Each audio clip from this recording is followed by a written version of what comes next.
how do you do it? Or did you find the video useful, or is there any other way that we can go ahead with that? We have today's session, Dr. Sunilkumar, for having a discussion on pain assessment, and another session, coming session on opioids. Dr. Sunil is with palliative care for around 20 years, and he has done his post-graduation from Cardiff University in palliative medicine. He is currently the initial director of Trivandrum Institute of Palliative Sciences, heading the clinical as well as the academic departments. So Sir is with us for today's discussion, and I hope someone will start from your side. Has anyone go through the video? Yeah, we went to the video. Yes, sir. So that shows that there's tremendous patience required to sit with a person in pain and interview, get confidence, understand what the patient is going through in totality, not just the pain. I mean, we normally stop with where is the pain, lower back, and say, okay, fine, lower back, and leave it there. But in this interview, the video shows exactly how you get the patient engaged. I think it's not just the idea of showing where the pain is, but when the patient starts taking a very active role in charting out where her pain is, I think that's the first step in going towards the destination of getting relief for that pain. So that was one thing that I noticed. There are others, I'm sure others would like to join in and mention.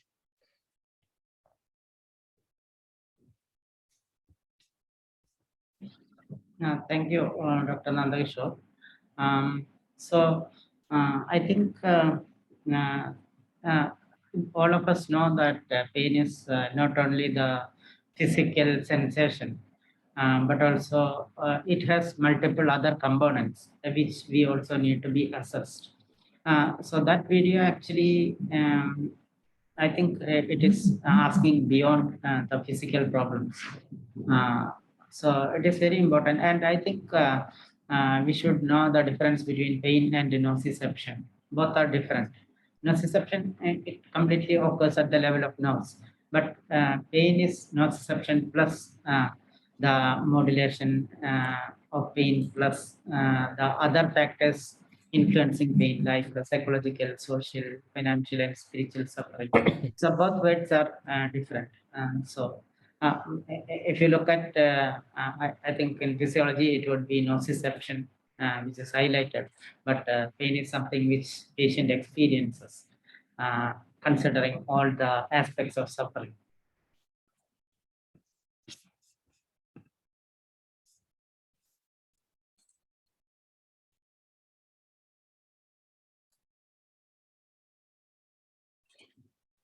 Anyone else?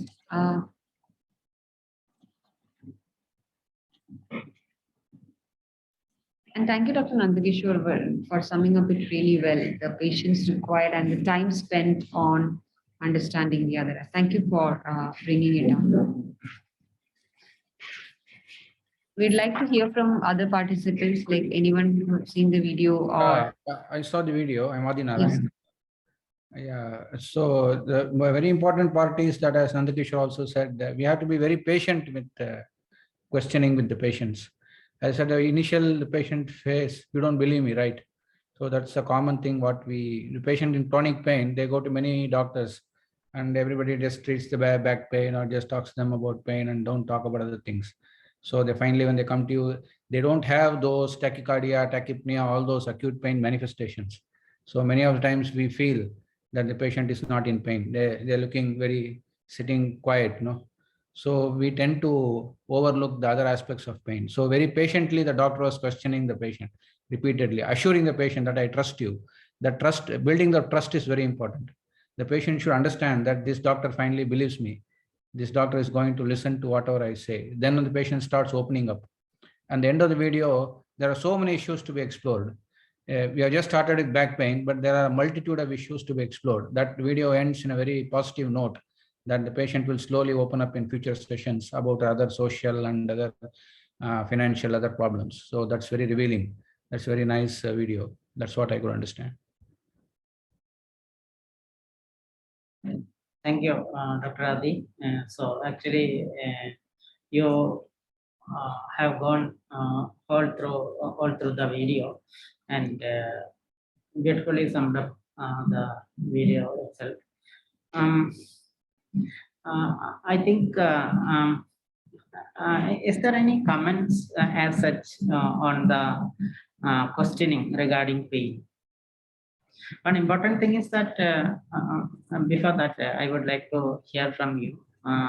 Is there any comments on the video as such? I think these are the, I'm not an expert in teaching, but what we do is even that can be asked to students.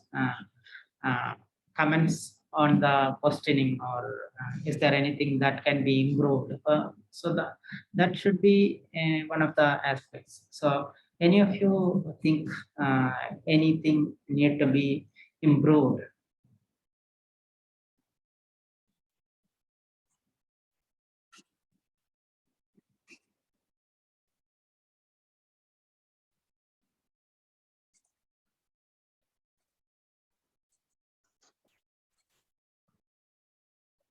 I'm Dr. Anish. One thing that I would like to add is about what we were discussing last time also. When we are giving these instructional videos, the videos have to be in the language that the patient and the doctor uses, because the message is conveyed in the video that it has to be patient. We have to empathize with the patient. We have to be persistent, and we have to subjectively get the score, numerical score. But when it comes to a patient interaction, it happens in Kerala, it happens in Malayalam. So there is definitely a barrier there when it gets practically implemented in the patient bedside, because we learn something in English and when translated to Malayalam, it may not have the same effect. And also the cultural differences may also be there when we deal with patients. So when we teach students, this part has also to be taken care of. Otherwise, the same mistakes that has happened with MBBS curriculum all through will be repeated again and again, especially when it comes to clinical practice. Okay, thank you, Dr. Anish. So that's another important point. So when we transfer from some other language to our native language, so there will be some difference which we need to look into, and I think this need to be practiced in a classroom by role play. So maybe one of the two students can come, and one can be a volunteer doctor and the other can be a volunteer patient. And then we can ask them to do it in our local language so that everybody will understand. And I think if you look at the video, so this is my comment on the video. This is something which you are going to know more about in communication, but we usually say that don't ask for, as far as possible, avoid closed questions. So closed questions is a question which give you an answer by yes or no or one word answers. So in that video, if you look, there are various aspects of pain are mentioning. Use an acronym LDPQRST, location, duration, palliative and provocative factors. What is the quality of the pain? Is it pricking, burning, lancinating, etc.? Is there any radiation of pain? Is there when does the pain increases or decreases? Then what is the impact of pain on the patient? And even what is the meaning of the pain to the patient? Some patients even may tell you that, okay, I have very severe pain. So this should be the last stage of my disease. So that need not be the situation. So all these factors need to be looked into while you assess pain. So for each of these points, you can ask a question. But I think better thing would be maybe please tell me more about your pain. And if you, the patient may come out with some of the answers for the acronyms which we have just told. And if you don't get any point clearly, then you can have a close question.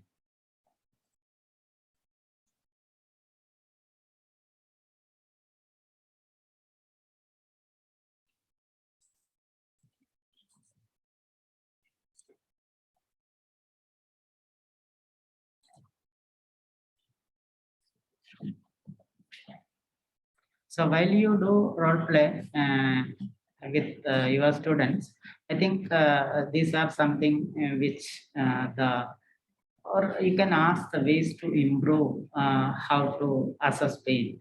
The observing students will be able to come up with some of the ideas.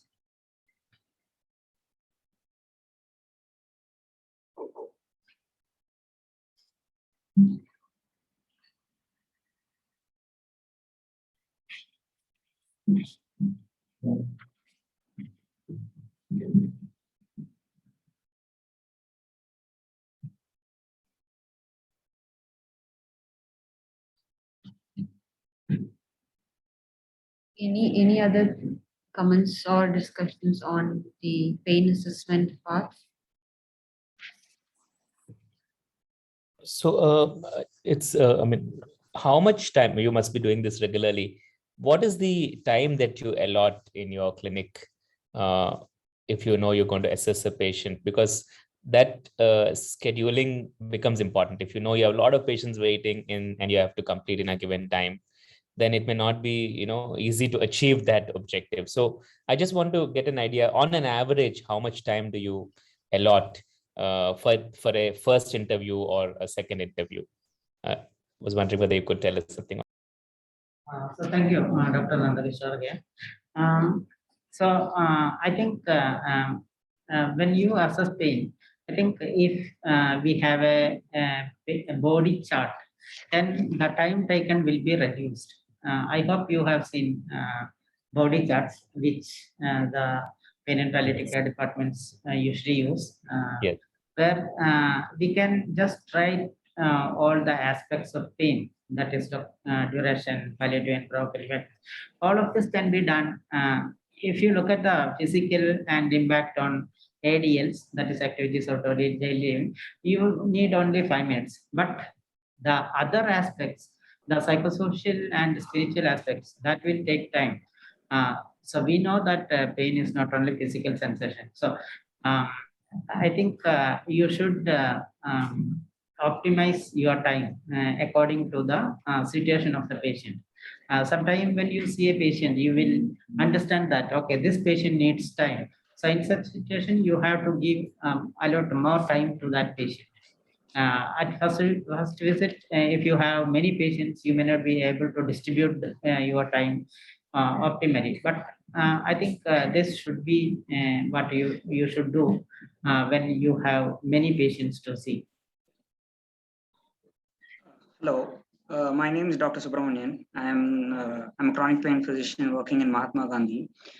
This is to Dr. Nandakishore. So when I did my fellowship in McMaster University, Canada. So when we were seeing chronic pain patients, sometimes yes, palliative care, we used to have slots for each patient, and for every new patient, we used to, the secretary used to allot us between 35 to 40 minutes for every new patient. And if it was a follow-up patient, our time was between 15 to 20 minutes. That was the time given to us, so that we were supposed to try to see these patients within this slotted time. So, and practically speaking, I think it will take so much time when it's not only about pain assessment. When you see the patient as a whole, you need a lot of time for palliative as well as chronic pain patients to get a hang of what they are going through and how to chart out a plan for them. And then maybe with the follow-ups, it becomes a bit easier. But the first consult should at least take about 35 to 40 minutes is what my opinion is. Thank you. Thank you very much. Sir, one thing I would like to ask is that some of the patients, this lady who was shown in the video was, I think, educated lady. But what about people who can't, I mean, who are not so educated, they cannot express themselves. So how do you deal with, I mean, Thank you, Dr. Madhu. So, um, I think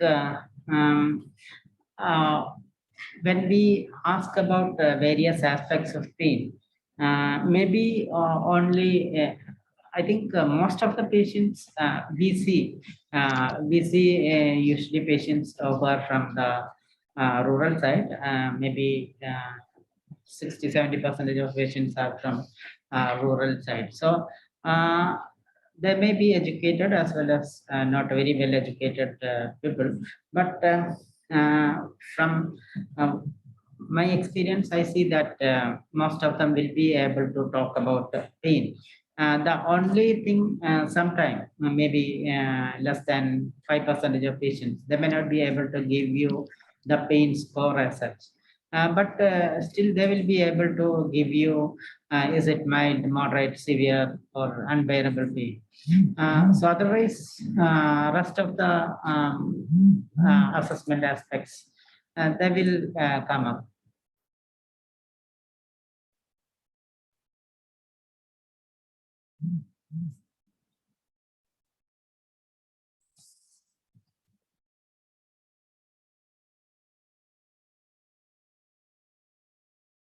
If there are no more discussions on pain assessment, we just wanted to give that resource, like how we can use those videos when you're teaching pain assessment. And as someone pointed out, like what are the challenges that you might be facing when you teach, uh, um, and Dr. Anish told like the cultural difference and the problem in the translating it to the regional language might be one barrier. So we just wanted to have that discussion for today.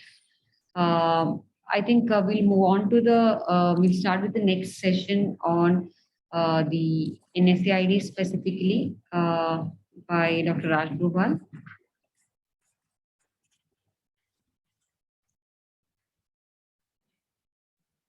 Sir. Hello, everybody. Good afternoon again. Your blank screens again. There you go. Thank you, thank you, thank you. And the light, the screens come alive with mostly with a smile. Anil, do you give me a smile? Thank you, thank you. Karthika, Madhu, thank you. Yeah. Sridevi, in her nice, quiet way, told me that I am not supposed to drag on too long, 20 minutes, and that should be it. And she said, but it's only step 1 and 2 of the ladder. So here we go. You are all familiar with the ladder. Now, the major point that I want to make is, thinking back as an undergraduate student of half a century back, the majority of classrooms were scary. There was so much of information loaded, and it was next to impossible to pick out what was important. I strongly feel that with the inclusion of pain management in curriculum, with the inclusion of end-of-life care and a few other aspects into the curriculum, we have an opportunity to give the students exactly what they need in everyday practice. I would be honest with them. True, the questions could be on many aspects of this. And maybe by all means, you can read up later. But in this session, I would concentrate on what you absolutely need to know And here is where I try to draw in a personal interest for the student. Here is what you need to know, not only when you treat the patient in the OP or inpatient ward, but this is what you need to know when you have a headache on the eve of the exam, when your grandmother keeps complaining of a knee pain, and this is for everyday life. Actually, I think I would concentrate on those points which absolutely are of practical significance. May I share my screen? Yes, sir, you can.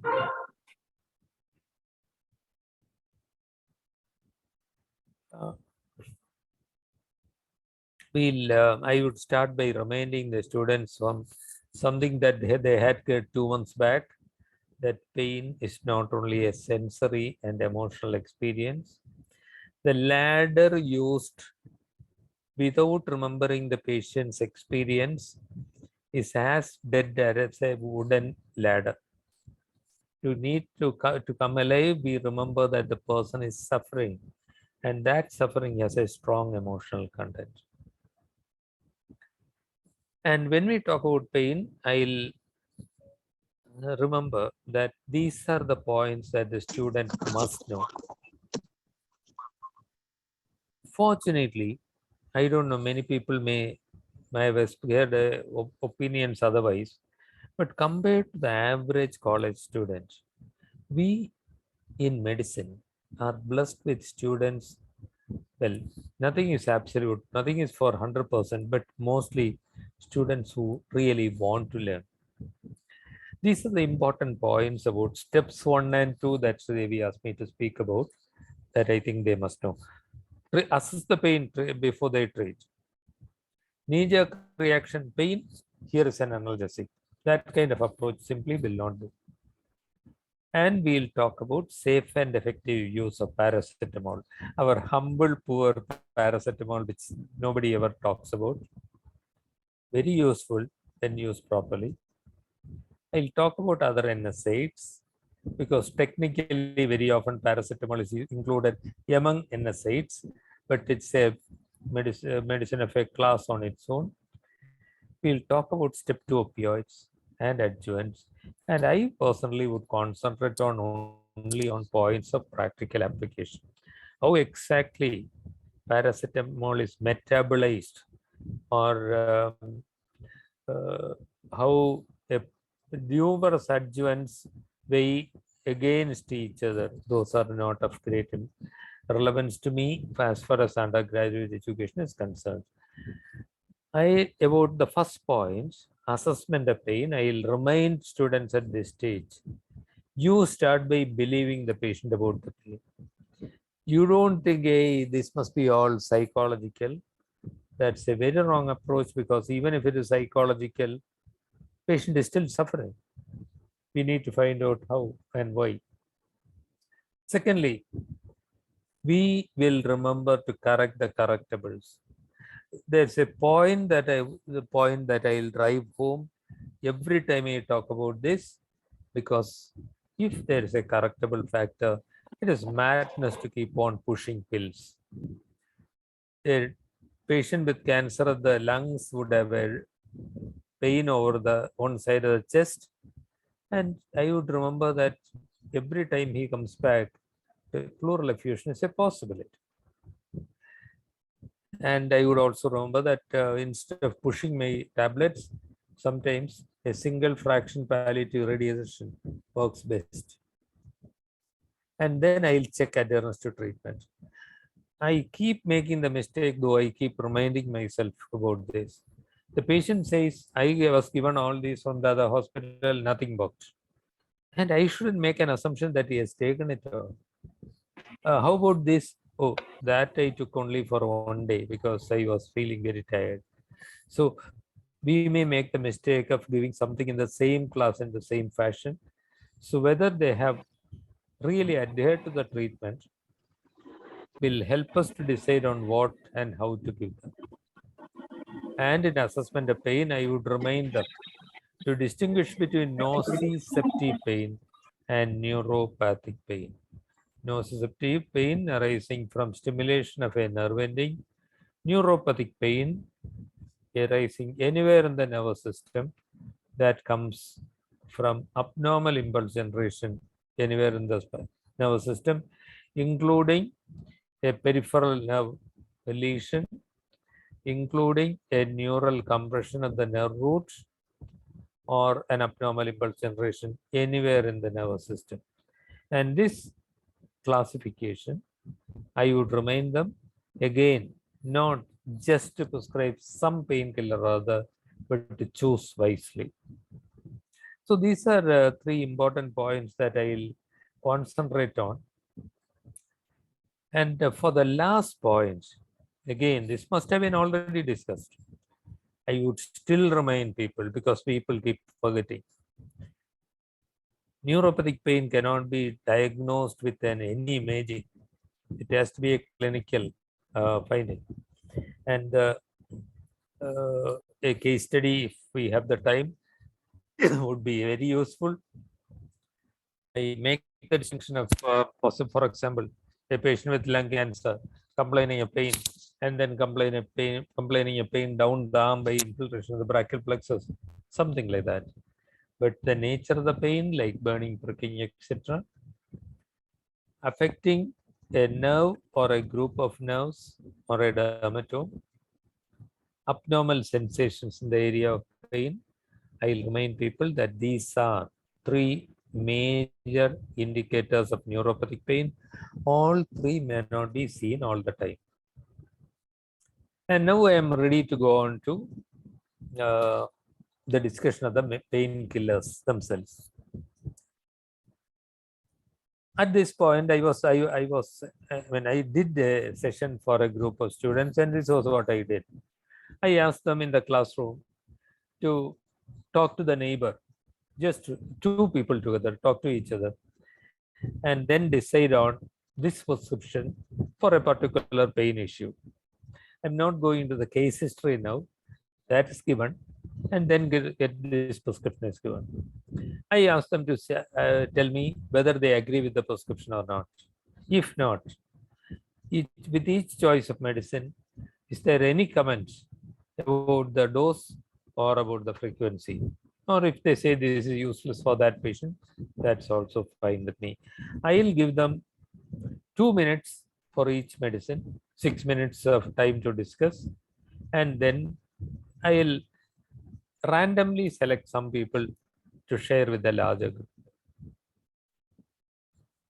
It keeps them awake, active engagement of mind occurs, and participation in the learning process happens.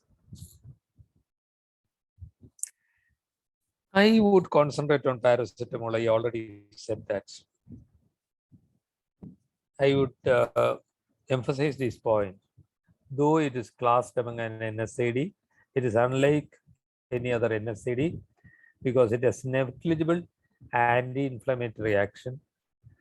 It has significant central action, and most importantly, whether they are using it for their own headache or for their grandmother's knee pain or somebody's cancer pain, the dose has to be 12 to 15 milligram per kg. At this point, I would stop there and ask everyone, depending on their body weight, to calculate what dose will be suitable for each of them. That mental exercise helps people to remember this. And I'll remind them that though the prescriptions are TID, which is what most doctors do, paracetamol does not act for more than 6 hours, and it has to be 6 early. I'll ask for untoward effects of paracetamol. It is underused because of this failure. Most people will say it is hepatotoxic. But the main disadvantage that I see, they are large tablets. You ask somebody to take 2 tablets or 1.5 tablets 4 times a day. After the first 2 days, most people don't like big tablets. If they understand why we are giving it, they may take it, but we'll understand if they don't take it. And I'll emphasize the point that the hepatotoxicity is a problem only in large doses. I'll give them the evidence from a fairly recent paper that paracetamol is safe even in chronic liver disease. Well, I wouldn't give it to somebody who is already in hepatic coma. But even in people with cirrhosis of the liver, they have established that paracetamol is safe in a dose of 2 to 3 grams per deciliter. Especially when I'm suggesting things which the average medical population may challenge, I find it important to give a reference.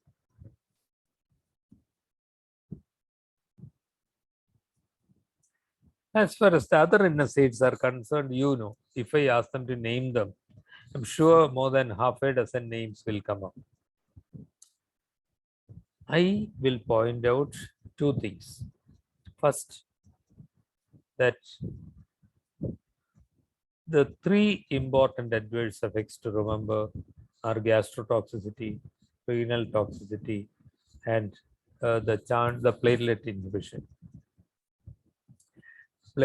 Inhibition of platelet addition. I'll go on to point out that prophylactic protection of the stomach is important, preferably with a proton pump inhibitor, but at least with an H2 blocker. I'll explain that renal toxicity is a real issue if there is inadequate hydration.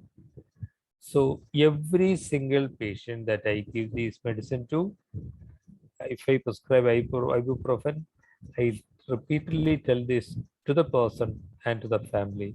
And even in a busy clinic, this is mandatory. We cannot risk a renal failure. And because it worsens bleeding tendency, I would say it is to be avoided in any chance of bleeding tendency. Anaphylactoid reactions can occur. They are generally not dangerous in oral therapy, but as you know, any medicine can cause any complication. So following that, I will go on. Of course, if it is a postgraduate course, I would have gone on to the choice of the NSAID. And if I had a 40-minute session, I would include why diclofenac should not be used. Preferably, ibuprofen is a safer drug because diclofenac has been found to be as likely to cause cardiac and cerebral events as say, for example, toricoxine. But in undergraduate, if you are pressed for time, I would rather leave that because that takes time to explain.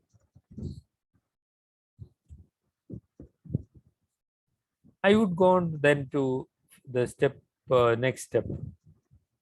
In the first step itself, we have the adjuvants also. I do not have the time to go to all adjuvants. I'll certainly explain to them what adjuvants are, but I'll tell them what is important. In neuropathic pain, I'll tell them that as of the medical science knows now, though it is not the first line treatment orderly in though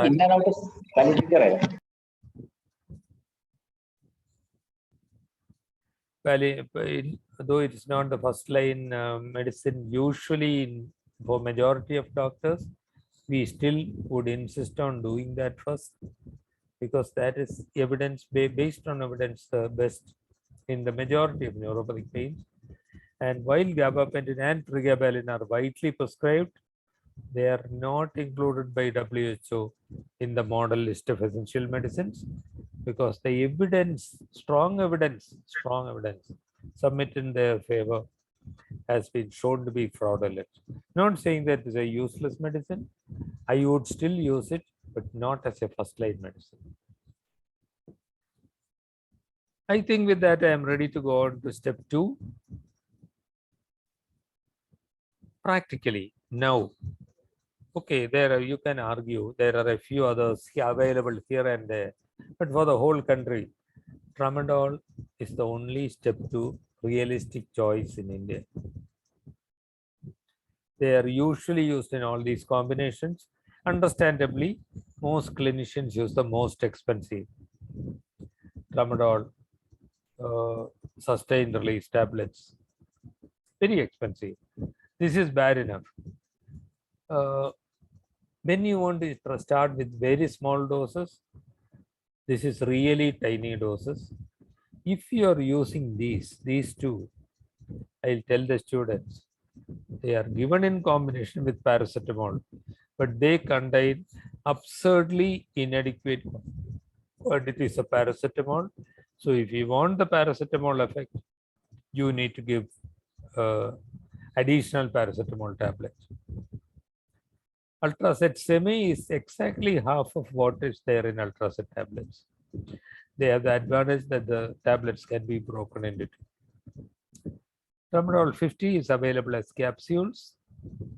An important point that I'll ask them to remember, that the patient will need them 3 to 4 times a day, except for sustained release tramadol. But along with that, I will highlight the side effect profile. Unfortunately, it is prescribed a lot, but causes a lot of suffering. It possibly causes more of nausea and vomiting than even morphine. And therefore, I would strongly recommend a prophylactic antiemetic. And because it causes constipation, I would prescribe prophylactic laxatives. That is, on the first day of tramadol therapy itself, I'll add a stimulant laxative. And this is important. If we are using a non-cancer pain, I have the duty to tell the patient that this is a drug that can cause dependence, can give you a lot of suffering if used for long periods of time. That is not an issue in cancer pain usually, but in non-cancer pains, that becomes an issue. Somebody with a low back pain. Sunil and Sridevi and I have seen so many sad stories. And somebody whom you know, Sunil and Sridevi, died. Finally, after these 12 years, killed herself recently. So this is a total tragedy. We will have to plan ahead, and in non-cancer pain, give it only if absolutely indicated. I'll stop there. These are the important points that I wanted to say. At this point, I'll review the important points, assess what I said about paracetamol, including the duration of action, frequency, what I mentioned about other NSAIDs, the point about adjuvants. It's a long session. I'll go to more adjuvants, but most important points that we believe can be conveyed in that time, I'll convey, and I'll bring in the point, most important points about step 2 opioid. That will be very incomplete, but I think that is more effective. I see that we have a couple of minutes for a few questions. Yes, sir, we can take if there are any questions.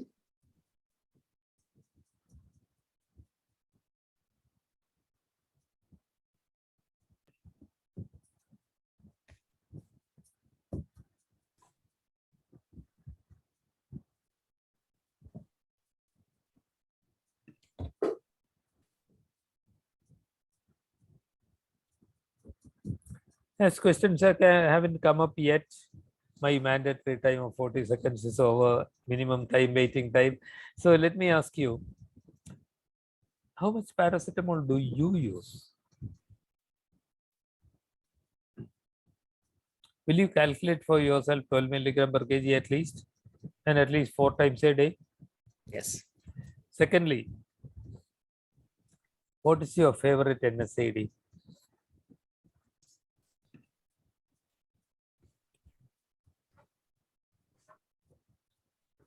Dr. Chitra, madam, what do you use more often? Muted, madam. Muted, you're muted. My safest drug I use is paracetamol. No. I have a NSAID other than paracetamol. Aceclofenac, sir. Okay. Maybe you'll allow me to send you an article from 2010, which seems to show that ibuprofen today, to the best of our knowledge, is the safest, especially when used for the longer term. Okay, time is up, right, Sridevi? Yes, sir. Slightly disappointed because no question came, but I'll have to accept that. Yes, sir. Can I ask one question? How Sridevi, can he? Yes, yes. One sir, last please. question, okay. so this is not only for step 1, 2, 3, 4 also. How in a setup where you have a dedicated palliative care provided, prescription of these drugs may not be very difficult, but in other places, how easy is it to prescribe, say, tramadol, and make sure the patient's prescription is honored at a pharmacy? What are the measures you've taken to ensure patient can fill their prescription without much difficulty? Doctor, I mean, like a few years back, it was brought under a particular schedule so that the pharmacist has to keep the copy of the prescription. So theoretically, you are supposed to give 2 prescriptions and the pharmacist has to keep 1 prescription. In practice, after the first 2 months, everybody stopped doing that. And I don't know whether in some states there is still a problem. Here, yes, 1 prescription for tramadol and it gets filled. But maybe there are regional issues. The drug controllers may insist on it. Technically, it has to be with prescription, with your medical council registration number and given in duplicate. Thank you, sir. I know most states do not insist on that, and it's just something in theory. Thank you. Thank you, everybody. Thank you, sir. Thank you, everyone. So we'll quickly move on to the step 3 of the ladder, and then we'll have a small break and then go to the small breakout rooms. So again, we have Dr. Sunil talking to us about step 3 opioids. So this will be a session on step 3 drugs, as well as using case scenarios for initiating discussions and learning from case scenarios. So over to you, Dr. Sunil.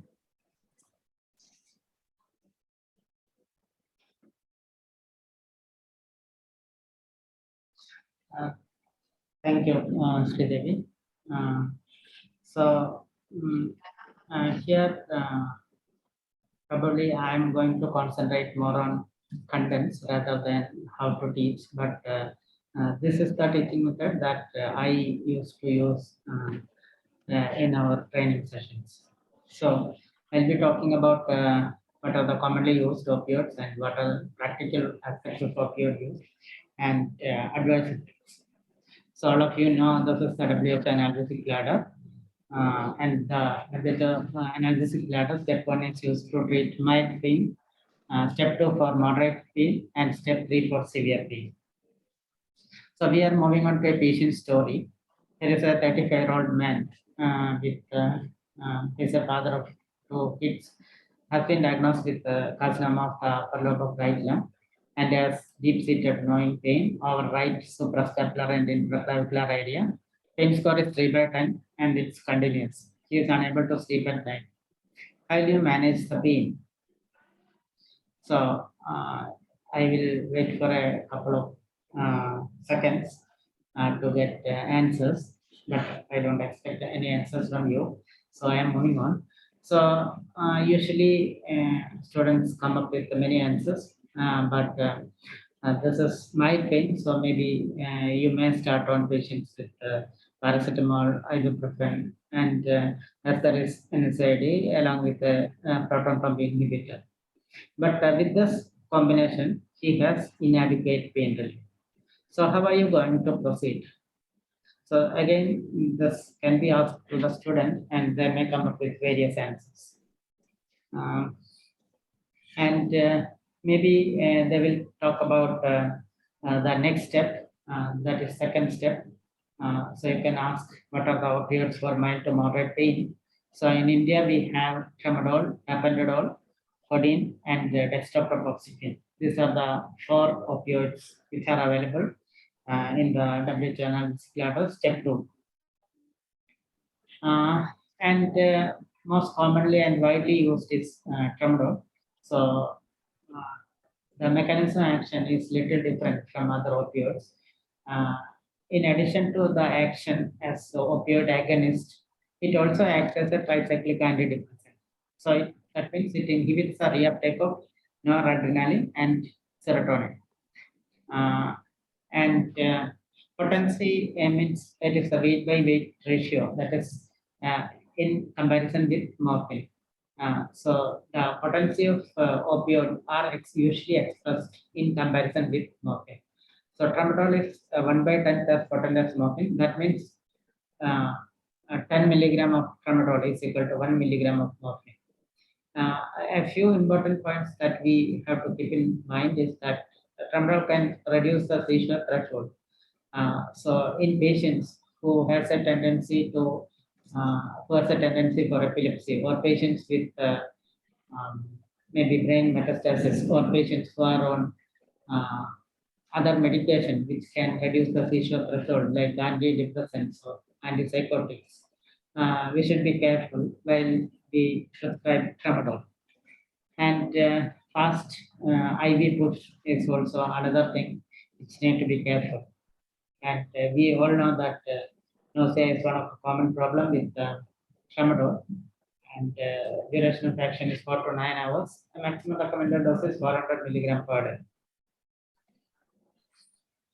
So this is the prescription that the doctor came up with, paracetamol. He replaced ibuprofen with the tramadol because of incomplete pain relief.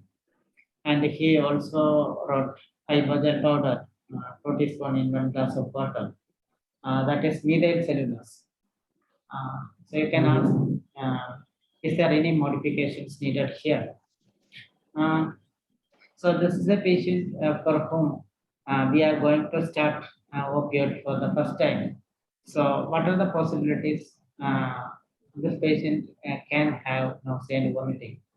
And another problem would be constipation. So is methyl cellulose powder the drug of choice for treating opioid-induced constipation? So you need to give an antiemetic. Usually, the antiemetic given is metoclopramide, which is a type 2 D2, that is dopaminergic type 2 receptor blocker, and only for a few days.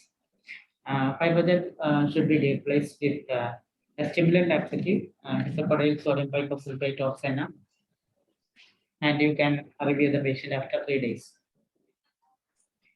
So this is another patient, Mr. P, a 70-year-old man with carcinoma of the lung, and is complaining of throbbing pain on right front of chest. It is continuous in nature. Pain score is 5/10. He is a non-epileptic and is on pain 100 milligram PD. How will you manage his pain? So this patient has a pain score of 5/10. That means patient has a moderate pain. And if you look at the WHO analysis ladder, we have to select the second step of the WHO analysis ladder. So you have to start with an opioid for mild to moderate pain, which is either tramadol, tapentadol, or codeine, or dextropropoxyphene. But as I told you earlier, tramadol is the most commonly used one. So here the patient is already epileptic, and tramadol has a tendency to reduce the seizure threshold. So maybe it is better to avoid tramadol and may start with a low dose of morphine. Codeine is not used by many people now. Its potency is again same as that of tramadol. It's 1/10 as potent as morphine, and it works through the same route of morphine. And the main metabolites are codeine 6-glucuronide, and it is metabolized by an enzyme known as cytochrome P2D6, which shows genetic polymorphism. So many individuals may not metabolize codeine properly and may not give pain relief. and it's a prodrug of morphine. And duration of action is also like morphine, 4 to 6 hours. So codeine can be called as a weak morphine. Some people call it as weak morphine. Because it is a prodrug of morphine, it is less potent compared to morphine, and the metabolites codeine 6-glucuronide will be converted to morphine 6-glucuronide later. So it is a prodrug of morphine. And these are the uses. Pain relief can be used as a cough suppressant and as an antidiarrheal also. So dextromethorphan was an opioid which the use was suspended for a few years, but now it has come back into the market. I think in last year or 2020. And its potency is 1/12 as compared to morphine. And now the indication is like this. And it is only used to treat cancer pain. Use of drug for cancer pain only. And the dose administered should not exceed 300 milligram per day. This is available as 65 milligram capsules as well as in combination with paracetamol. So the patient whom we described, he is on tramadol 50 milligrams 6 hourly, and his pain has suddenly increased for the past 2 days. Now the pain score is 10/10. How will you manage? So this patient has a pain score of 10/10. That means we should use the third step of analgesic bladder. And if you have injectable preparation, it would be good to give intravenous morphine titration, as it will give you faster pain relief. So how will you do an intravenous morphine titration? So a small amount of morphine is given at 10 minutes interval. So usually 1.5 milligram at every 10 minutes. But if you are going to give injection morphine to an opioid naive patient, you should also administer antiemetic like metoclopramide in order to avoid nausea and vomiting. And how long will you continue, or what is the endpoint of morphine titration? Either the patient has satisfactory pain relief or patient should be sleepy, whichever be the first. Okay, while you do intravenous morphine titration, we can maintain a chart like this, which indicates pulse rate, respiratory rate, blood pressure, pain score, is the patient drowsy or not, what is the dose of injection morphine you have given. So you can see this patient is receiving injection morphine 1.5 milligram at every 10 minutes interval. And this patient has received 6 doses of injectable morphine, 1.5 milligram each. And with that, his pain score came down to 1, and the patient is not drowsy. So this is an indication because the patient has satisfactory pain relief, so you can stop injection morphine titration. So you have given total of 9 milligram of IV morphine, and patient has good pain relief. So how do you convert this into oral?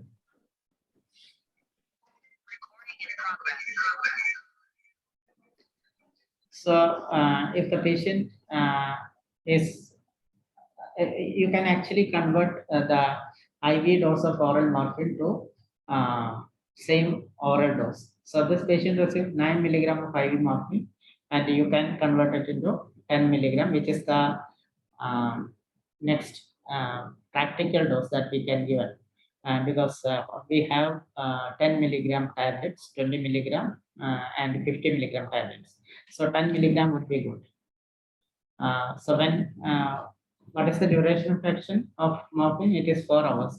So you have to give it every 4 hourly.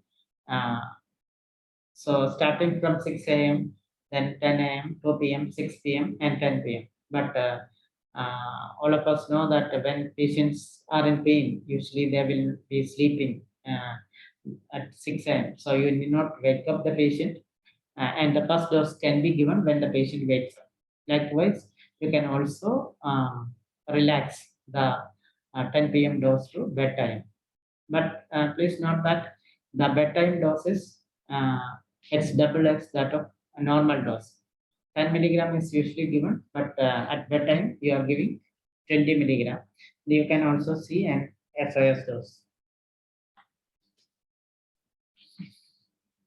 And if injectable morphine is not available, we can also give oral morphine trial, in which if the patient is opioid naive, start with 5 milligram, or if the patient is on weak opioids, you can start on 10 milligram of morphine.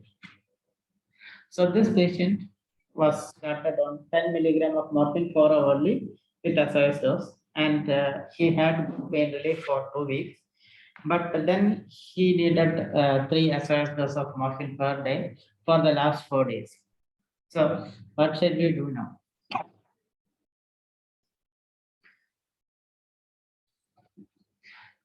So this patient needs 3 or 4 SOS doses. That means we have to increase the dose of morphine. And the indication to increase the dose of morphine is that when the patient is taking 2 or more than SOS dose. And you can increase the dose by 30 to 50% every 24 hours. So this patient was taking 10 milligram 4 hourly. So you can increase it up to 50%. That is 15 milligram every 4 hourly. And we also told that we can give SOS dose of morphine. So the question is how frequently we can give SOS dose of oral morphine.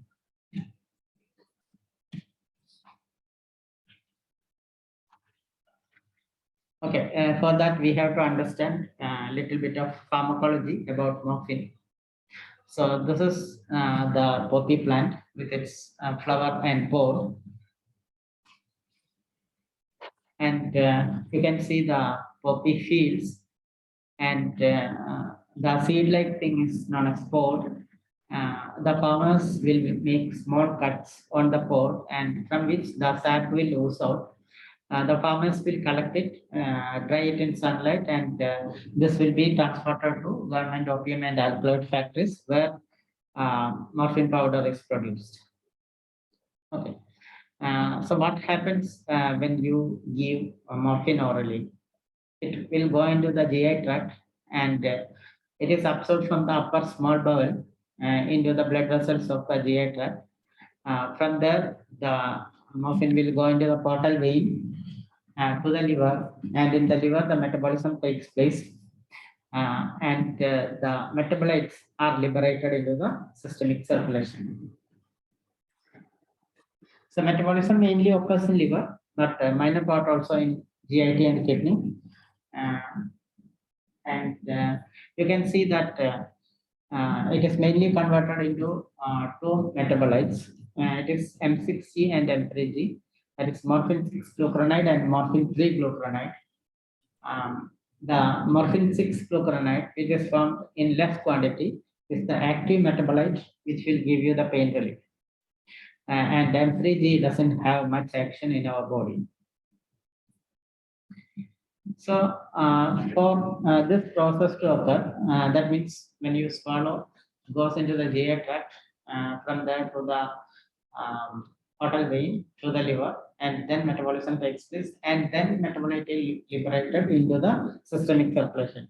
So for this process to occur and to start getting pain relief, it will take about half an hour, but the peak action will be by 1 hour.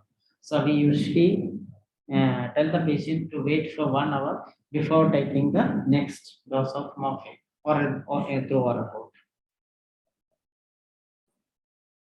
So our patient, his pain is stabilized with 10 milligram of morphine every 4 hourly. But patient says it is very difficult to take it every 4 hourly, and I forget it frequently. And he is saying that can you give it less frequently? So in such situation, what can we do? Because we know that morphine acts only for 4 hours. Is there anything that we can do? Okay, so you can use sustained release morphine or controlled release morphine. So the duration of action is 12 hours compared to 4 hour with fast acting or immediate release morphine. So you have to convert the total dose of oral morphine into 2. So this patient was taking 10 milligram every 4 hourly. That means 60 milligram per day. And you can give a tab morphine, sustained release 30 milligram daily. So we have 10 milligram, 10, 20, and 30 milligram sustained release tablet. So do we need to give anything else if you give sustained release morphine to the patient? We have to also give immediate release morphine for breakthrough pain. So you can prescribe the same 10 milligram as breakthrough dose or a rescue dose. These are the preparations of morphine available, active solutions. Tablets, as we told, there are 2 types, immediate release and controlled release, and even capsules are available in addition to injections. So our patient, he's on 10 milligram morphine every 4 hourly for the past 6 months. But when you were duty on casualty, this patient was brought to you with excessive drowsiness. On examination, it was found that his serum creatinine was 5 milligrams per deciliter. Do we need to do anything with morphine dosage? And what are the reasons for the excessive drowsiness in this patient? So what you have to understand is morphine is excreted from the body by glomerular filtration. So in case of renal failure, the morphine 6-glucuronide accumulates and its half-life is prolonged. So the patient will develop toxic symptoms like drowsiness, myoclonus, etc. So when the serum creatinine or patient has renal failure, we have to reduce the dose and we have to increase the spacing. So instead of 4 hourly, now you will give morphine maybe 3 times daily or 4 times daily or OD or BD. Or you have to find out alternate opioids which are renally safe. Maybe fentanyl or methadone are the 2 opioids which we can use in the situation. So this patient was sent home and because of chronic renal failure, we reduced the morphine to 5 milligram 8 hours. And the patient's caregiver coming to your OPD and tell you that patient is unable to take morphine. Probably the patient is terminal. So what can we do for pain relief now? The patient is at home. If he was admitted in the inpatient unit, we would have given maybe injectable opioids. But here, what can be done? So for this, we have to understand what are the routes through which we can administer morphine. So we can administer morphine orally, which is the most common route, followed by intravenous or subcutaneous route. And we can also administer parectally, then epidurally and intrathecally also. The sublingual or gingival route is not advisable because it will take, we don't know how long it is going to take to absorb through sublingual or gingival route. And if some patients tell you that after sublingual or gingival administration, they have good pain relief, that means probably they have swallowed it, and that's why the patient has pain relief.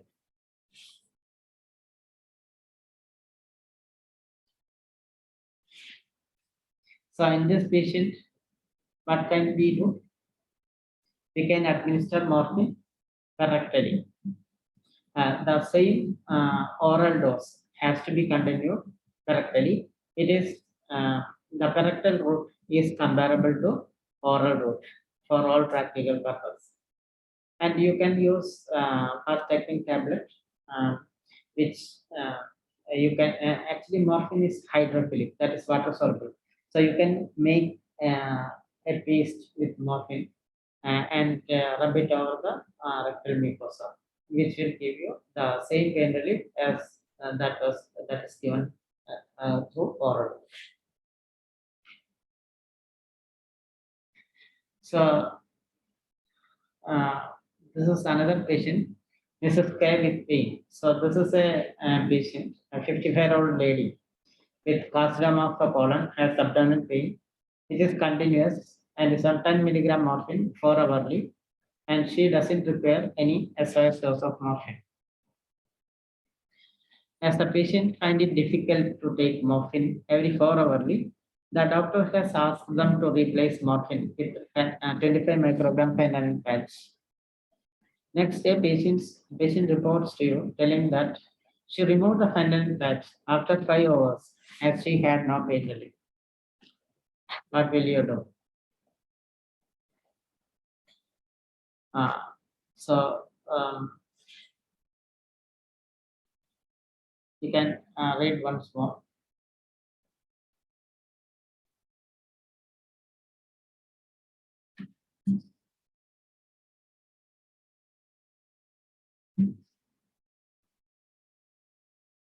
Okay, so for finding out the answer, we have to understand a few points about transdermal fentanyl patch.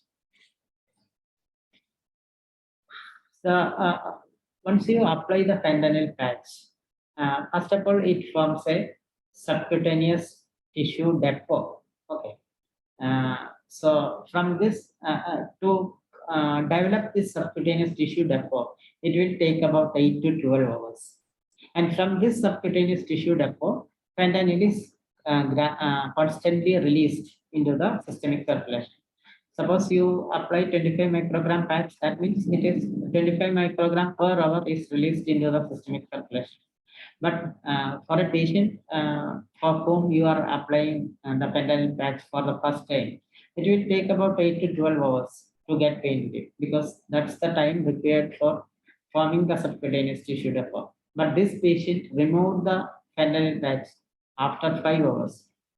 So these are some practical things which can occur, and this is one of the real patient story who came to us. So it is our duty to educate the patient also. And all of you know that the duration of pain relief is for 3 days. So once you apply, you have to replace the patch every 3 days. And when you apply the fentanyl patch, there are a few things we have to be careful. You should not shave the area, because small abrasion can increase the absorption of fentanyl. And also, if the patient has fever, it is going to increase the absorption. So we understand that when you apply a fentanyl patch, we can only get constant amount of fentanyl into the systemic circulation. So 25 microgram or 50 microgram patch means 50 microgram is liberated every hourly. So we will not be able to alter this dose. So fentanyl is not suitable for patients with unstable pain or patients with acute severe pain, because we know that in acute severe pain, we have to find out the optimum dose of opioid, which is going to give pain relief. So that's why when the first patient, when presented with pain score of 10 by 10, we gave an injection morphine titration with 1.5 milligram every 10 minutes. So that's what we have to do in patients with acute severe pain. And there are a few preparations of fentanyl available: injections, transdermal fentanyl patches, and oral transmucosal fentanyl citrate, which is like a lollipop, and it can give immediate pain relief. Compared to morphine, fentanyl is lipophilic, and it is 100 to 150 times more potent than morphine. But for practical purpose, we can take it as 100 times more potent. And if you look at that way, 60 milligram of oral morphine equivalent per day, that is 60 milligram of oral morphine per day is equal to 25 microgram per hour fentanyl patch. So if you can calculate like this way. So it is, if it is 120 milligram or oral morphine, that means we have to apply 50 microgram of fentanyl patch.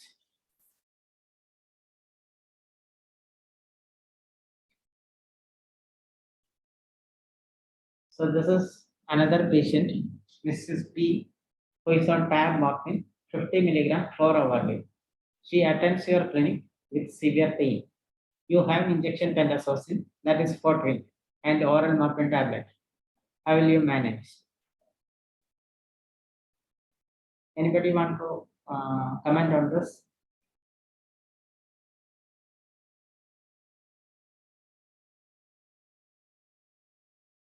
You can unmute and speak.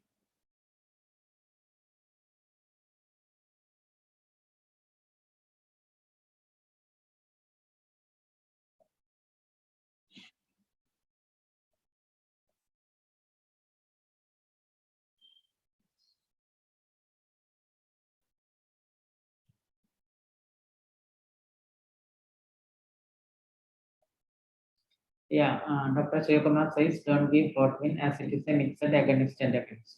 Yeah, that's true. So for this, we have to understand little bit of pharmacology. And opioids are divided into three based on the receptor interaction into agonist, antagonist, and agonist antagonist. So, so what is the difference between agonist and agonist? Agonist means when you examples of agonist opioids are most of the opioids we know, like tramadol, fentanyl, morphine, methadone. All these are agonist opioids. So agonist means an agonist opioid attaches to the receptor to produce the physiological action. That is the pain relief. So you can see on the in the first graph. On the x-axis, it is the dose of opioid, and in the y-axis, it is the pain relief. So just see the first graph, where when you increase the dose of an agonist opioid, you will get corresponding pain relief. So you can see when you give this much dose, you get some pain relief. And when you increase the dose, there will be corresponding increase in pain relief. And theoretically, when you increase the dose till here, that means the patient should get 100% pain relief. That means there is no ceiling effect for analgesia. It is known as ceiling effect. So agonist opioids doesn't have ceiling effect for analgesia. But if you look at the agonist and agonist, you can see there is ceiling effect for analgesia. Up to a certain dose, you will get corresponding pain relief. Up to till this point, you will get corresponding pain relief. But after this point, even if you increase the dose, you will not get corresponding pain relief. That means this group of medications has ceiling effect for analgesia. And agonist and agonist group, like buprenorphine or pentazocine, is an agonist and agonist. So, pentazocine is actually a new, it acts as an antagonist on mu receptor and agonist at kappa receptors. So we know that opioid, there are mainly three opioid receptors, mu, kappa, and delta.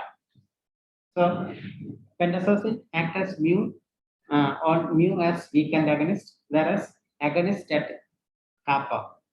But morphine is a mu agonist. So what happens if we give morphine to or pentazocine to a patient who is already on morphine? The pentazocine will replace the morphine from the mu receptor. So now the mu receptor will be occupied by the pentazocine, which will work as a weak antagonist.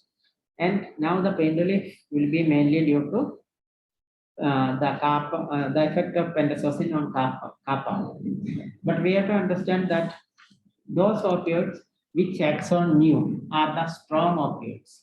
So fentanyl, morphine, methadone, all those are mu agonists. So here now the pain relief is mainly due to effect of pentazocine on kappa, and that can even lead to withdrawal reaction, and the patient's pain can be increased if you give pentazocine to a patient who is already on morphine.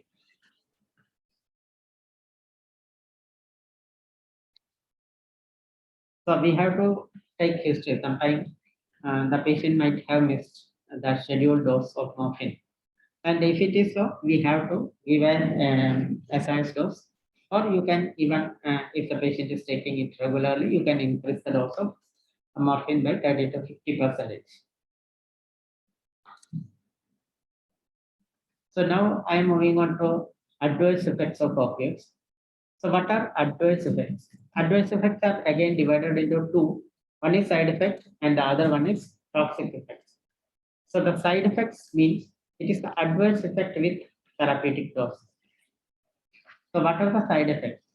These are constipation, nausea and vomiting, sleepiness and tiredness, itching, dry mouth, and urinary hesitancy. The first three are the common side effects, and the next three are rare side effects. So constipation, it occurs in almost all patients. 95% of patients who are on opioids will have constipation, and it will be there as long as the patient is on opioids. That means you have to continue the laxatives as long as the patient is on opioid. And this is the recommendation. You have to give stimulant laxative. Traditional laxative means it's either bisoprolol, sodium biphosphate. Those are the first line agents. And in addition to that, maybe later we can add any other laxatives like stool softeners or lubricant laxatives. So the drug of choice for opioid-induced constipation is stimulant laxative, but you can also see there are some other medications are coming up. Nausea and vomiting is the next side effect, which occurs in about 1/3 of the patients. But the peculiarity is that it occurs only for the first few days when the patient is started on opioid for the first time. But constipation is not like that. Constipation will be there as long as the patient is on morphine. But nausea and vomiting is self-limiting. Maybe 3 to 5 days, the patient will be the nausea and vomiting will disappear.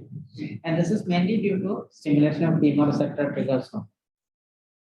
So what we have to do is we have to give the medication which are going to act on dopaminergic type 2 receptor, which is most abundant in chemoreceptor triggers.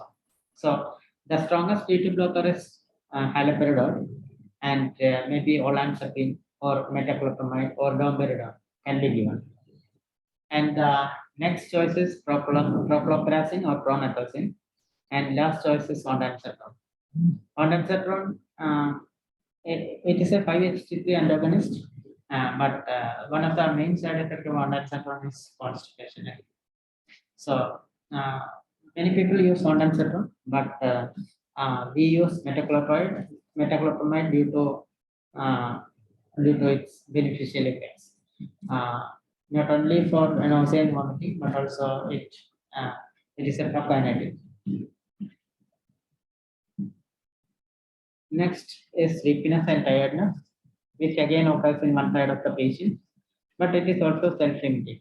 So maybe when you start patient on opioid for the first time, the patient may be a little bit drowsy, which we need to expect. but maybe after 3 to 5 days or after a week, the patient will be very active. And what are the toxic effects? So toxic effects means these are the adverse effects when the administered dose is higher than which is required for pain relief. So suppose the patient who needs 10 milligram, he is taking 20 milligram, then the patient may develop some adverse effects which are known as toxic effects. And you can see that this patient that presents with delirium, myoclonic jerks, or undue drowsiness. And if this occurs, you understand that the administered dose is higher than required. So maybe you can skip one or two doses, and when the patient becomes alert, you can restart opioid with a lesser dose. And maybe if delirium is severe, you have to manage it symptomatically. And everybody will be looking for this in our textbook of pharmacology. When we read about opioids, this is one of the main side effects. I haven't mentioned till now. So what about opioids causing respiratory depression? So this is taken from a systematic review in 2003 about when you give opioids orally, it says there is normal gradual increase in the dose, and also patients take medications by mouth, so that there will be sudden peak of morphine in the blood. So that respiratory depression is very unusual.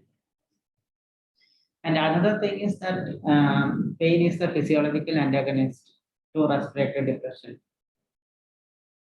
This continue to say that when respiratory compromise occurs, we have to seek an alternative explanation.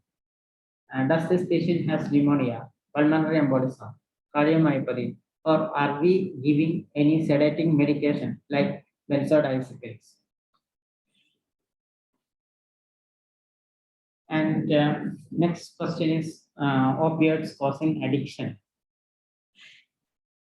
So there is, we have to understand there is a difference, or there are two terms used in connection with addiction. One is physical dependence, and the other one is psychological dependence. And psychological dependence is known as addiction. So what is the difference between physical dependence and psychological dependence?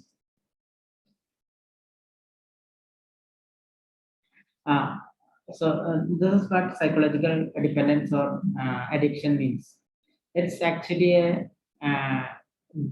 disease. You can see it's treatable chronic medical disease, and which involves various brain circuits and occurs in patients who are genetically predisposed, and the patient's environment and life experiences can modify this. So that means if a person has a gene for addiction and his environment is very much favorable for getting opioids, like the person is working in an operation theater where opioids are freely available, and one of his friend is also using. That means all the environment is favorable. He has a gene for addiction. So in such situation, the person can get used to addict to the particular opioid. And this people, they know that they are taking this medication for not for pain relief, but it is for something else, like getting pleasure or getting some other feeling. And they also know that this is going to cause more of harm and not doing good for them. And the people will have craving to this particular opioid. So these are the ways by which we can understand that this patient is probably having addiction, and there will be unsanctioned escalation of the opioid. Suppose you have wrote 5 milligram 4 hourly, the patient himself makes it to 10 milligram in the next 2 days, and in another day he makes it 15, and it is unsanctioned escalation of opioids. And they will come and tell you that about frequent loss of opioids. Maybe somebody stole it, or it was heavy rain, so it was destroyed. So all this indicates that maybe the patient is going for addiction. So what is physical dependence? This can occur not only with opioids, but also with some other groups of medications. So we know that if you give a beta blocker like propranolol, we do not stop it suddenly. If we stop it suddenly, the patient can have tachycardia or hypertension and things like that. So that means when you abruptly stop, the patient will have some reaction, which is known as withdrawal reaction.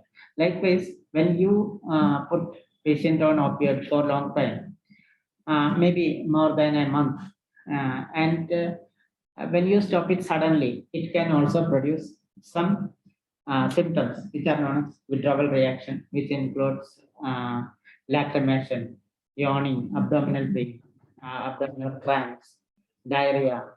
So there are many symptoms.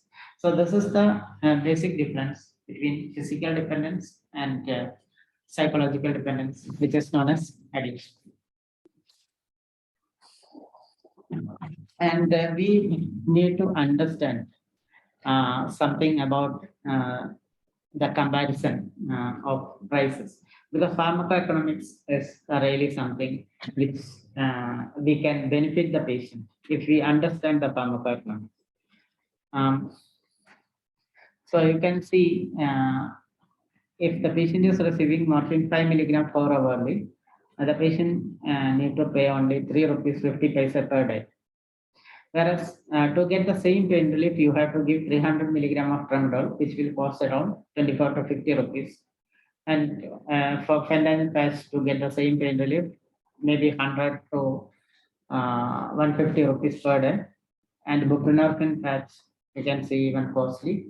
But methadone is comparable with morphine.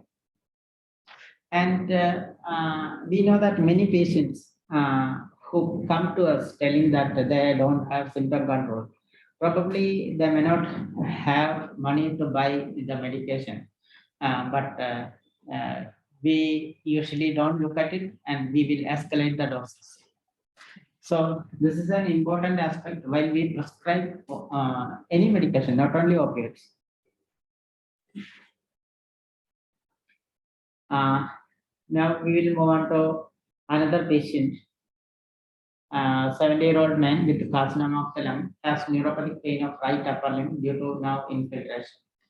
He is on morphine 10 milligram 4 hourly, amitriptyline 75 milligram, and pregabalin 150 milligram daily. He attends your clinic with delirium and myoclonus and doesn't have satisfactory pain relief. How will you manage this patient? Anybody?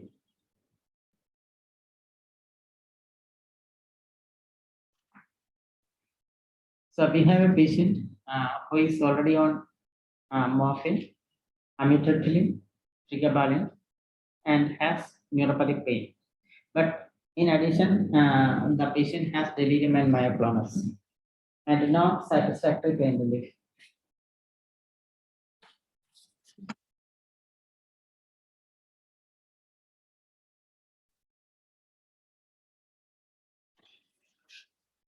Okay, so here in this condition, you can see we use methadone. So a little bit of pharmacology about methadone.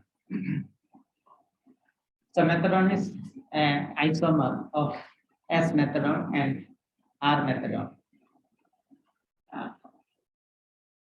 Morphine was a mu agonist, but methadone acts on all opioid receptors as an agonist.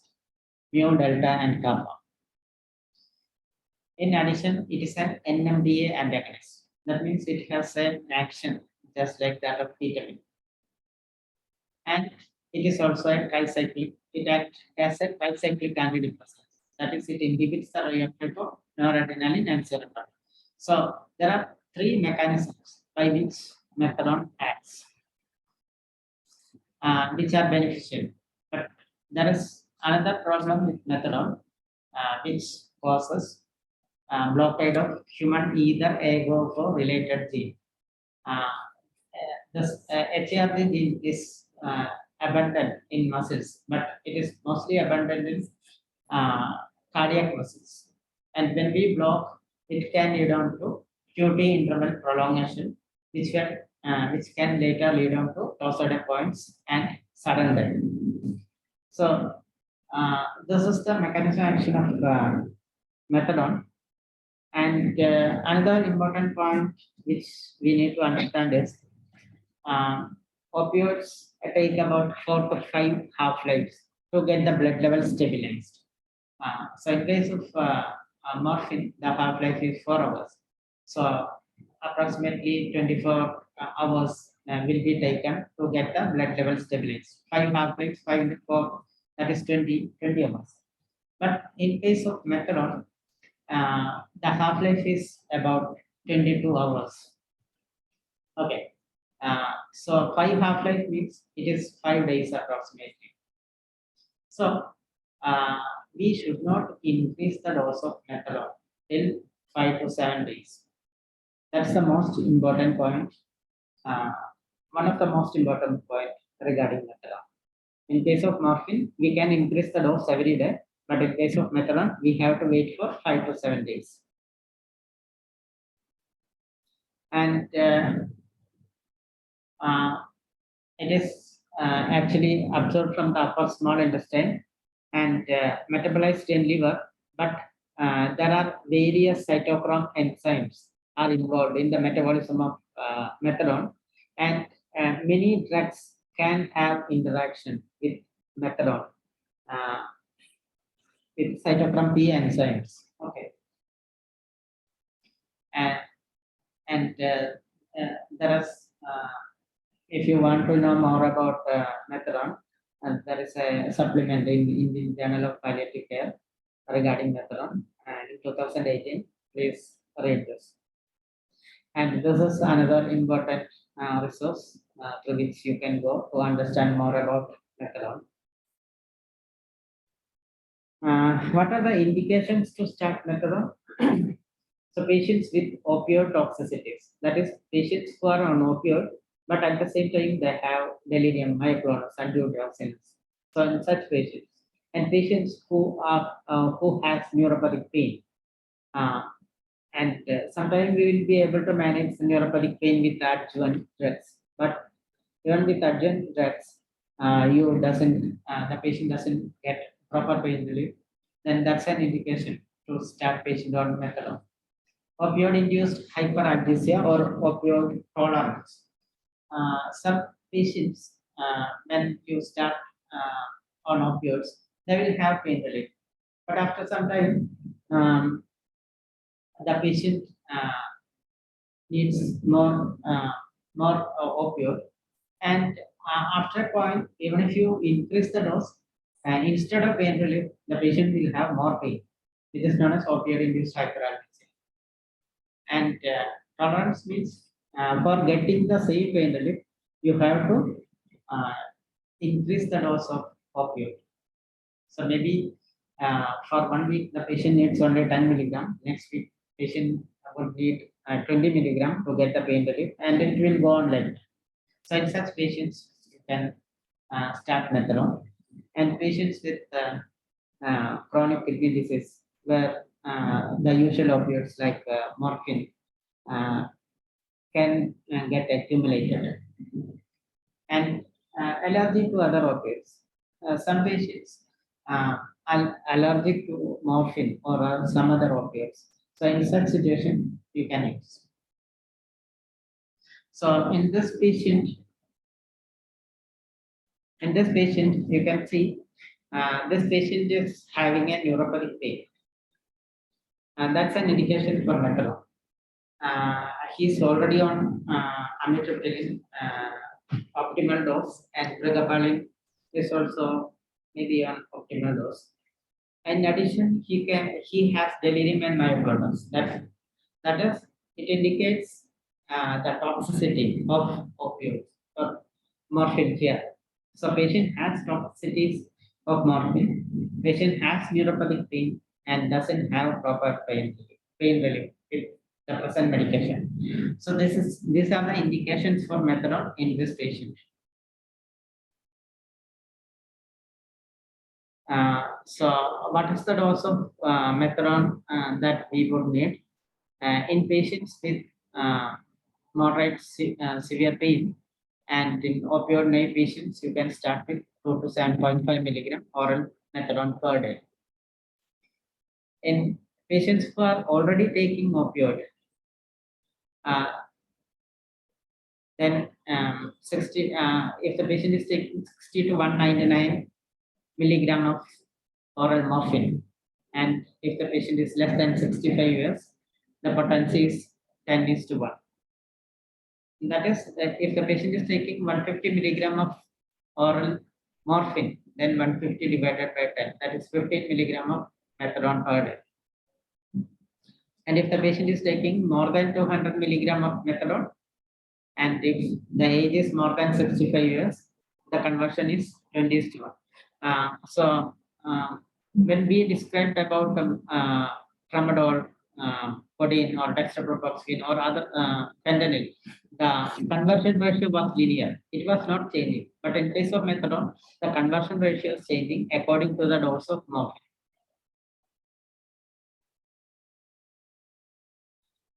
So these are some important points which we have to understand about methadone. There are many drug interactions. So before you prescribe methadone to a patient, we have to look into what are the medications this patient is taking, including Ayurvedic or some other systems of medicines, which can have interactions. Then we have to use the opioid equivalent dose, which I told you earlier. Is it 10:1 or 20:1 according to the dose of morphine? And it will take about 5 to 7 days for the blood level to get stabilized with methadone. So we can't increase the dose of methadone till 5 to 7 days. And so this is the preparations available in India. Tab methadone, which is 5 milligram, and the syrup methadone, which again 1 ml contains 5 milligram.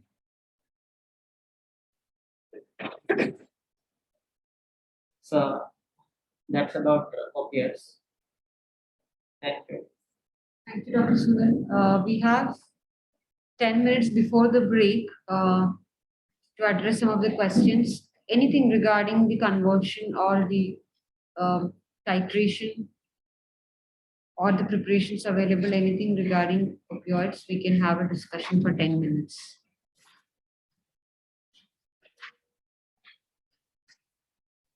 I'm Dr. Rajesh from Amala. I have one doubt. Some patients come with buprenorphine patch and the pain is not controlled. So when we start morphine for such patients, is to remove the buprenorphine patch and start, or we can keep the patch, because buprenorphine is a mixed agonist and agonist like pentazocine. So it has interaction with morphine. We should remove the patch and start morphine, or we can keep the patch and start morphine. I think it is better to remove buprenorphine, because one of the problems which you have already told that it is a mixed, it's a partial agonist, and in addition, the doses of buprenorphine patch available, 5, I think 5, 10, and 20, and 5 milligram patch is equivalent to 12 milligram of oral morphine per day.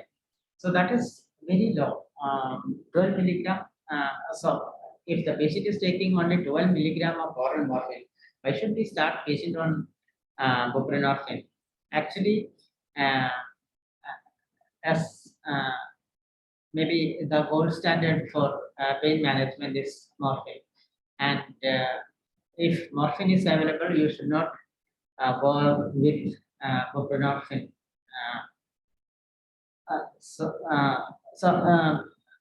In summary, I would recommend to remove the buprenorphine patch and start the patient on morphine. One more doubt is the methadone frequencies, TAD, or like when we start methadone, Yeah. TAD.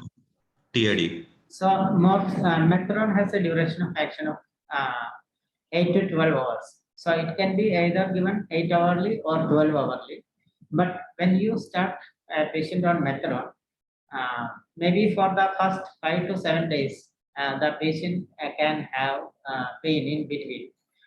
So you have to give morphine on an SOS basis in this patient, 4 hourly SOS basis. So it's 8 to 12 hours.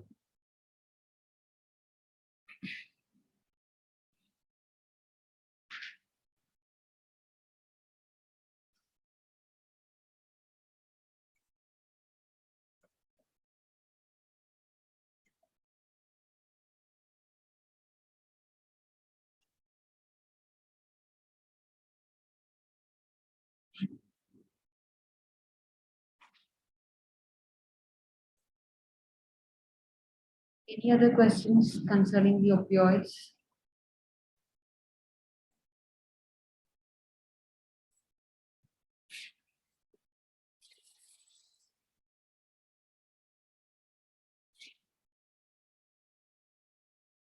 So I usually take this session by giving 5 case histories to one case history is to one group, and I will ask them to come up with answers so that when they present, others can also get a chance to speak about their opinion.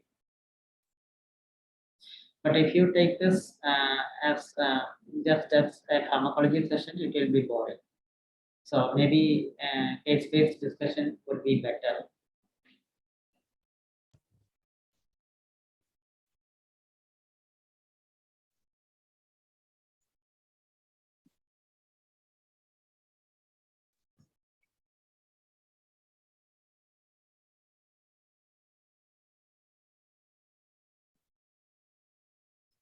Anyone else who are already taking sessions on opioids, like how do you do it?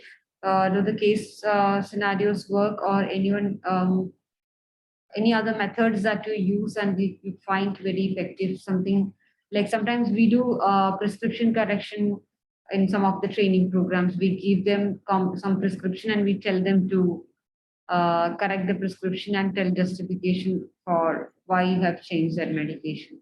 Any other suggestions, please, you can share it in this group so that we can also understand.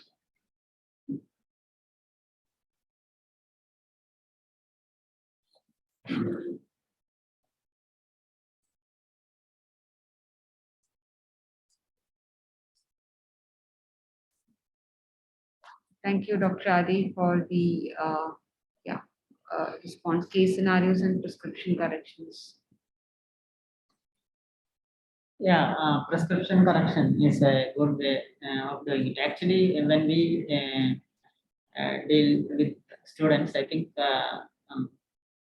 they should also get experience in writing prescription. So maybe prescription writing is another way of doing this.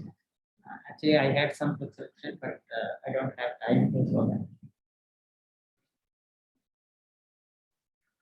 And in the resource materials that we have sent you, shared with you, it has one module on prescription.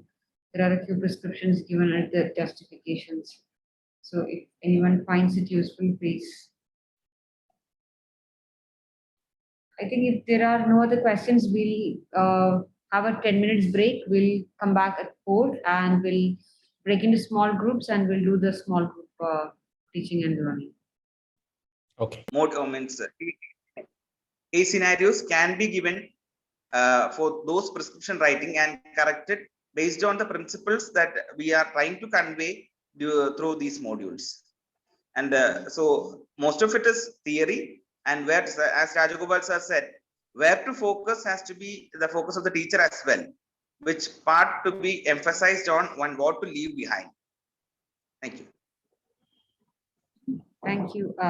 Thank you, Seema. Yeah, case-based learning will be the most effective method. As Dr. Anish said, there will be a lot of pharmacology they'll be listening to in the second year, and we might lose the, as you said, like we have to focus on one particular or a few particular things that we want to convey and make it more interesting so that pharmacology becomes more interesting then. Yeah, and very valid points like quiz and prescription writing will be something to keep them engaged. Maybe some small prize or something that they'll be interested to do some research over it and come back. Thank you, group 1 and group 2, Dr. Dinesh and team.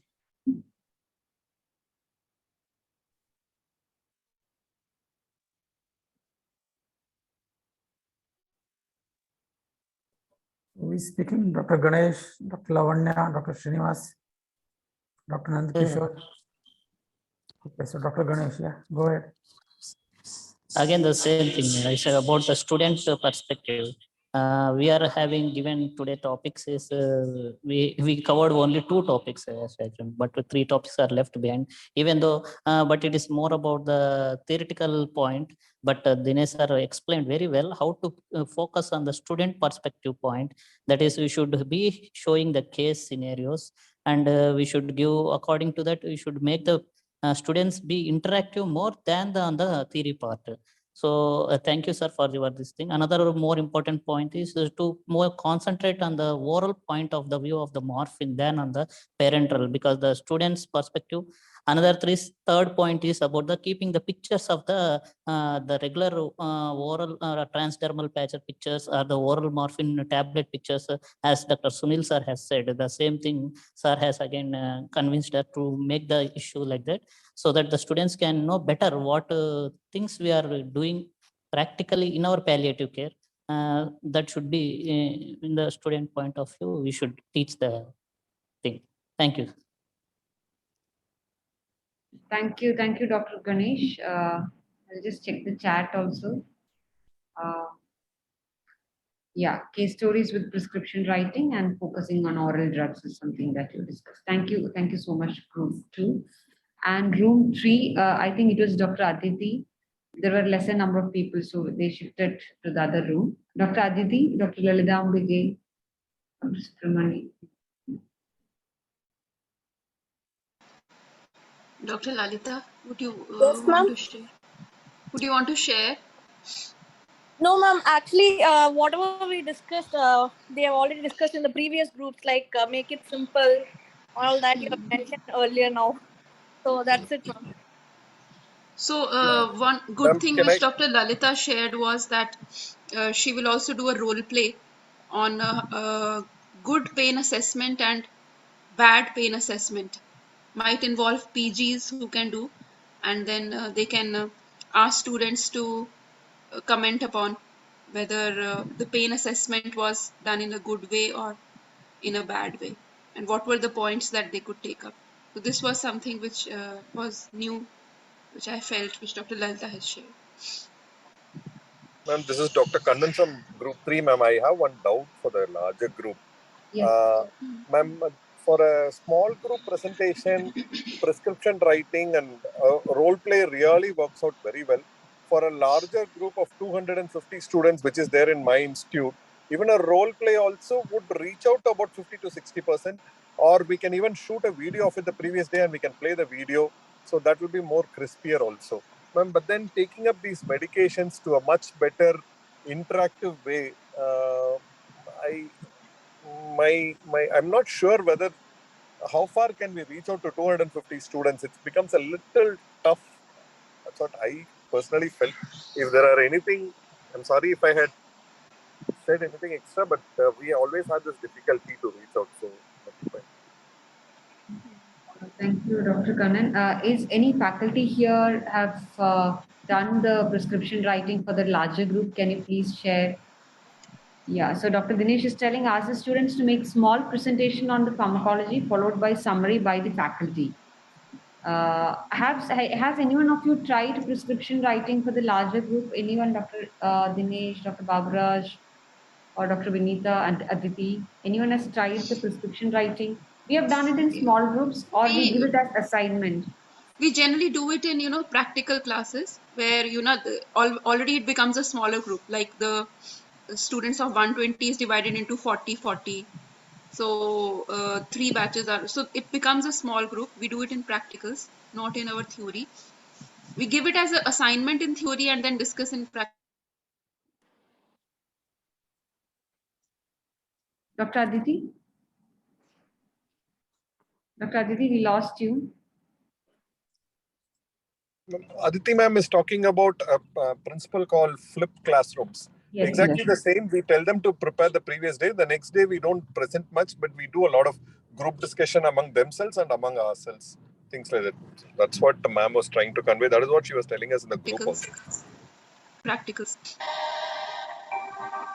Sorry, Aditi, we lost you in between, but Dr. Kannan summarized what you were talking in the small group. And I think Aditi is the best person to tell that because she herself is a pharmacology professor and she might be doing it in her sessions, I guess. Yes, so I think I already conveyed, but maybe there was network issue. What we do is that we give a home assignment of prescription writing in the large group in the class, and then we discuss it in the practical class where groups are smaller. Like we have 120 students, we give some home assignment, and then in the practical class when there are 43 batches, we discuss it then. So prescription writing, we discuss it during that time. And role plays also, we ask them to prepare role plays and then they can present in the practical classes. Thank you, Aditi. Thank you for the valuable feedback. Next group, Dr. Lulu ma'am's group. Okay, I'll present. Yes, ma'am. This thing, Lulu ma'am was very, very good. I think she's a very great teacher because whatever she said, we need to make it interesting, which is very, listening to her, I was carried off. Like it started with a ladder where we could start with the description of a ladder and how we put in the analgesics into a ladder pattern and tell the students about it. The best part was about the morphine pharmacology where instead of going into details, she was talking of how the receptors are there and highlighting like if the person doesn't have pain and you give morphine, what happens? So these are the kind of ways we need to approach the students so that we'll make it more interesting to them. Then regarding these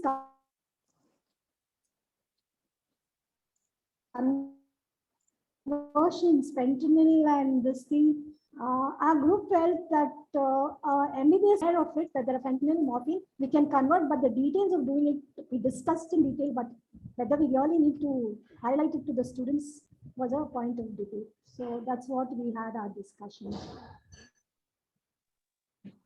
Thank you, Dr. Chitra ma'am. Would you like to add something, Lulu ma'am? No. We had a good discussion. Yes. And as Chitra said.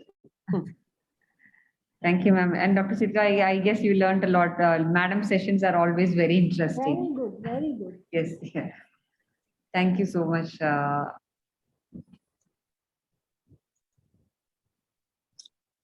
Dr. Vineetha's group, I think. Yeah, group 5. Dr. Aldambiki Subramanian, Dr. Subramanian and Dr. Kartika.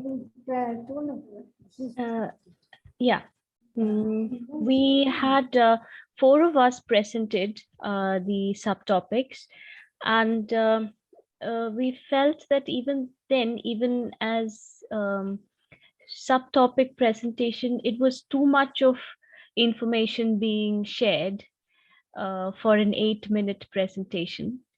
We had to kind of go pretty fast towards the end. So Vineetha madam had suggested to do more of just give case-based scenarios first and then just discuss specifically on that.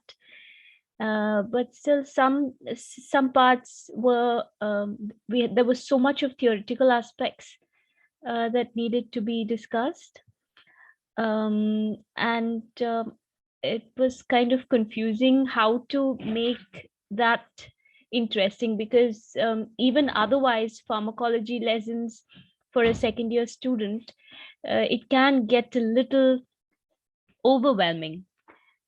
So I don't know. Yeah, that's what I felt. And a couple of our colleagues constantly kept losing the connection because of power failure. So we couldn't have much of an interaction also within the group. Vineetha ma'am, would you like to say something about? Yeah, that was what basically we were just emphasizing how it could be made into a case-based discussion, like some of the points, rather than presenting it theoretically as in just pure pharmacology. So even the ladder, like say example, if you're going to say an example like, yes, Satishan comes today with a severe pain with a pain score of this. So now what do you do? Where would you be on the ladder? And so things like that we were just thinking. And again, rest of the areas, it was just about how the slides could be made a little more presentable, like what could be made to keep the students focused on, rather than just listing out the points, and some few suggestions like that. So otherwise it was basically we were emphasizing on case-based discussion. Thank you, Dr. Vineetha. I think as Dr. Dinesh Group and as Dr. Sunil was mentioning, it's important to include some pictures, even the tablets pictures they might not have seen. Like when we get trainees, very senior doctors coming here, that's the first time they see oral morphine and methadone. So it will be good to include some pictures and case-based scenarios and prescriptions. So thank you so much. We overshot 5 minutes. Extremely sorry for that. The network was very bad, like everywhere. Like here it is thunder and lightning and storm happening. So yeah, thank you so much of this program. So tomorrow we have 2 sessions on grief and 1 on empathy. And then we have a small group, but that will be institution based. We'll come up with a plan, how to implement these, what are the barriers, how can we actually what are we supposed to do next? Like, how can we help you more so that this gets implemented, first of all? So thank you so much. See you all tomorrow for the last session at 2 o'clock. Thank you. Have a good day. Thank you all.